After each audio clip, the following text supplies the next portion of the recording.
Should the Carolina Panthers consider trading Chuba Hubbard? Chuba Hubbard currently sits at number 3 in the NFL in rushing yards, only trailing Jordan Mason and Derrick Henry. Now, Saquon Barkley is a close number 4, right below Chuba Hubbard, 3 yards less. He has played in 5 games compared to Chuba's 6. So yeah, once all games are even, there's a good chance Saquon Barkley overtakes him.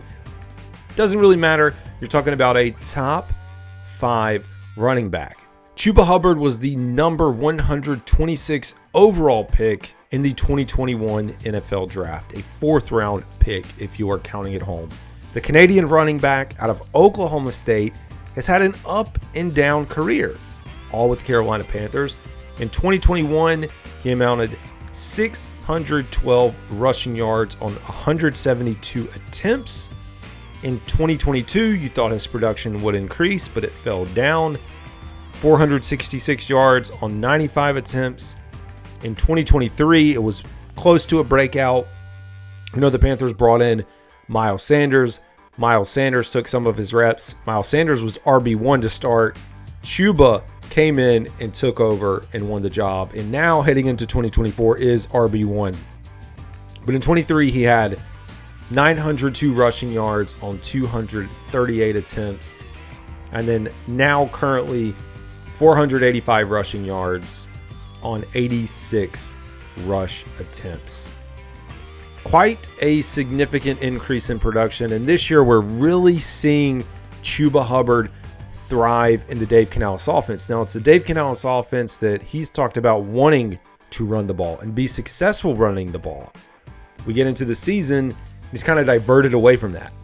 Part of that, early in the season was with Bryce Young at the helm, and Bryce Young, when you get down by a lot early, things don't go well. And then also when you have a defense coupled on with that isn't good and has a lot of injuries, it's hard to stay in games and be able to run the ball like we could.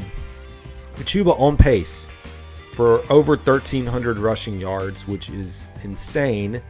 Panthers really haven't seen this kind of production since the days of Christian McCaffrey. And I know there's been other guys, Deontay Foreman, Mike Davis, people that have kind of filled in the shoes, but no one really knocking you off your socks. And I'll tell you, Chuba Hubbard has improved in the passing game, the blocking game.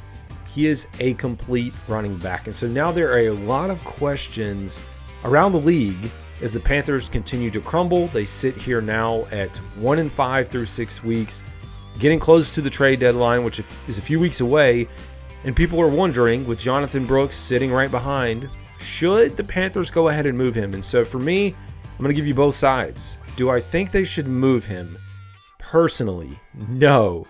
The Panthers have had a history of trying to move players, whether it's a Christian McCaffrey, a DJ Moore, whoever it is, moving players too early and not sticking around with these guys. And we need as many skill position players. It's nothing like having 2 backs in this league.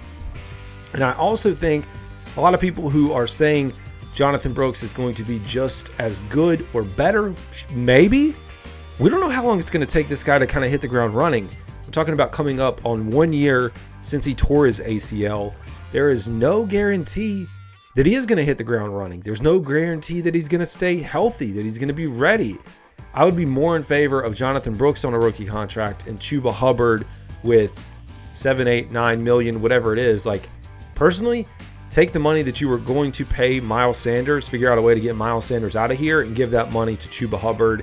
Give him a nice 3 or 4 year contract. Paired along with Brooks, that dynamic duo in the backfield is one that can't be touched. So no, I personally do not think the Carolina Panthers should trade away Chuba Hubbard. Now, to the flip side of that, I know there's going to be discussions around contract, because here I am trying to talk up a manageable contract. But if Chuba Hubbard is a top 5 running back on the open market, even though running back contracts have gone down, he still could command a pretty decent penny. I'm looking at you, Dallas Cowboys. They likely would be a team that would love to scoop him up, or any other team that's competitive. And we are really focusing on trade deadline and not the off season. And I think if you were to look around the league, we're starting to see transactions happen with One, Devontae Adams going out, getting traded to the Jets. We'll continue to see other trades happen over the next few weeks. And right now, I think if the Panthers were to do this, they would be signaling that the season is over. Now, we as fans may say the season is over, but internally in that locker room, with everything that's happened, they're going to wait. Wait a little bit, see if they lose a few more games. This is my opinion, and then maybe consider it. Now, you come in and make this decision to draft the rookie and Jonathan Brooks coming off the ACL in the second round when you had a bunch of other needs, unless there is a thought in your mind that he could replace Chuba Hubbard, and therefore that is why you draft him.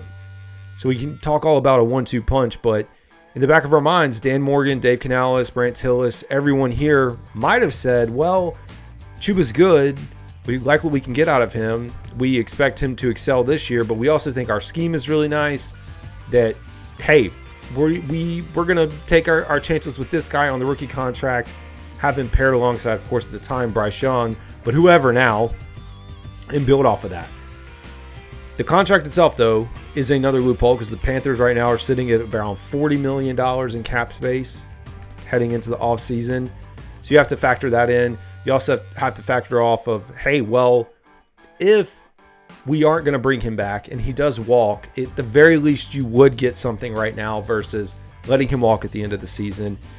I don't know, there's things about compensatory draft picks and things like that for players that leave, but I still think this is probably the best situation for the Panthers to keep him around. But hey, I can see it from either side.